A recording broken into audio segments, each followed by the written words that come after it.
We often hear these stories, right? Young graduates, especially maybe from areas like Mysuru district, they finish their studies, and the big goal is head to the city. Find a job. Often a government job that's seen as the pinnacle for many. Exactly. That stability, that pension, it's almost the expected thing. But today, we're looking at someone who, well, took a completely different fork in the road. Yeah, a story that really goes against that grain. It makes you stop and think, why? Totally. We're talking about Nanjan Swamy. He's 26, has a Bachelor of Business Management degree, a BBM from a village called Haladid in Nanjangud Taluk. Okay. And here's the kicker. He was offered a job as a police constable, a government job, and Yeah. he turned it down. Wow. Okay, that immediately grabs your attention. A police job is, that's highly sought after. What would make someone reject that? That's exactly what we want to unpack today in this deep dive. We've got a news report that details his story. And our mission here is really to understand why he made that choice, how he managed to build a successful career, believe it or not, in sheep farming. Sheep farming. Okay. Yeah. And crucially, pull out those insights, those aha moments that, might resonate, especially if you're looking for inspiration beyond the usual career tracks. Right. So let's dig into that choice first. Rejecting a government job. Yeah. That's significant. There's often huge societal pressure, family expectations. Oh, absolutely. Huge pressure. And the report suggests his father, Muriappa, played a really key role here. Ah, the family angle. Yes.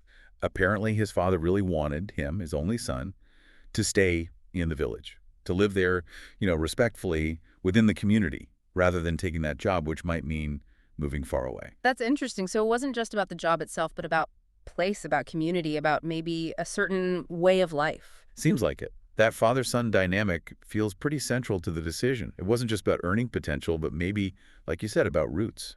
And that's a point worth considering, isn't it? How family values or community ties can shape choices, sometimes leading you down less conventional, but maybe more fulfilling paths. Definitely. But it wasn't just his father's wish. The report also says Nathan Swamy himself wasn't too keen on the idea of, working for someone else, having a boss. Ah, an independent streak there. Yeah, seems so. And then there was this turning point. He attended an awareness program run by the local village panchayat, the council, basically. Okay. And there, he learned about the Mahatma Gandhi National Rural Employment Guarantee Act, MGNREGA. MGNREGA, right. That's the scheme guaranteeing, 100 days of rural employment, Yeah. usually manual labor, that sort of thing? Exactly. But here's where Nanjan Swamy got creative. He saw an opportunity not just for wages, but for something more. How so? Well, he used the scheme to get financial assistance, about 68,000 sai. Okay. Then he took that, added his own money, about 2 lakh, quite a sum, and built a proper modern sheep shed on his 1 acre of land. Wow. Okay, so he leveraged a wage scheme as seed capital for an actual business. That's Yeah. that's really resourceful. Isn't it? Instead of just seeing it as temporary work, he saw it as a launch pad. Okay. Real initiative. Shows you can sometimes adapt these programs in ways maybe they weren't even originally designed for. That's a great takeaway right there, Yeah. looking at resources creatively. So he builds the shed. How does he get the sheep? He didn't go big immediately, started really small. His father already had 2 sheep, Just two. just 2. And from that, he slowly built up the flock. Now he's got around 60 sheep. 60. Okay, that's a decent-sized flock. Steady growth. Yeah, and the report also mentions he has a few cows too, so he's diversifying a little bit within his farming. Smart. Not putting all his eggs in one basket, so to speak. What kind of sheep are we talking about? Does the breed matter? Apparently, yes, quite a lot. He raises specific breeds, Yalaga, Bandur, and Nati. And the key thing is, these breeds are actually in high demand locally. Market knowledge. Crucial. Definitely, especially the Yalaga breed. The report notes there's a really high demand for them from Muslim customers, particularly in the run-up to Ramadan. They actually book them in advance. So he's tapped into a specific, reliable market niche. He understands his customer base and the seasonal demands. That's good business sense. Absolutely. It's not just random farming, it's targeted. And it seems to be working financially. Okay, let's talk numbers. What does the report say about income?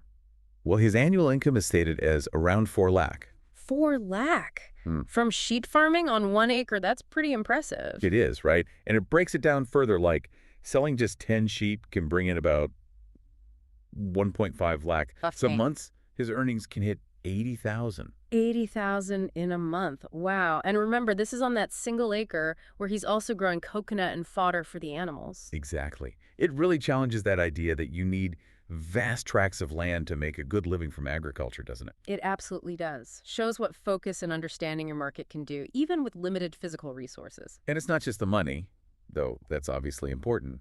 There's a social aspect, too. The report talks about the pride he feels and how his neighbors really respect him. Ah, that community recognition. Yeah, they see him as an asset to the village, someone who's supporting his parents, making a success of things right there at home.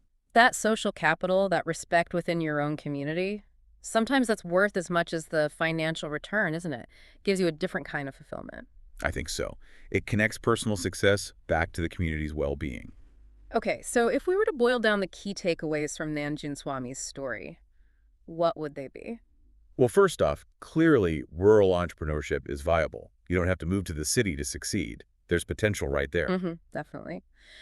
Second, family support or at least understanding can be really important when you're taking an unconventional path. His father's influence seems key. Absolutely. And third, his smart use of that MGN-RAGA scheme, taking a government program and adapting it, using it resourcefully as a foundation. That's a big one. And fourth, I'd say his understanding of the market, identifying those high demand breeds, knowing the seasonal peaks, like with the Alaga sheep before Ramadan, that market focus is vital. Yeah, identifying and really capitalizing on specific local demands. That's a lesson for any startup anywhere, really. Agreed. It's about seeing opportunities where others might just see, well, sheep or a standard government scheme. So to sum it up, we've got this BBM graduate offered a stable government job who says no thanks and becomes a successful sheep farmer in his own village. Yeah. Unexpected and pretty inspiring. It really is a great example of forging your own path. Which brings us to a final thought to leave you with. We live in a world that often pushes us towards these very defined traditional career ladders, right? The well-trodden path. Yeah. So inspired by Nanjun Swami, maybe it's worth asking, what other unconventional routes, maybe closer to home, might hold untapped potential? Potential not just for success, but maybe for a deeper sense of personal fulfillment too. How could you perhaps leverage your local resources and opportunities in a new way? Something to think about.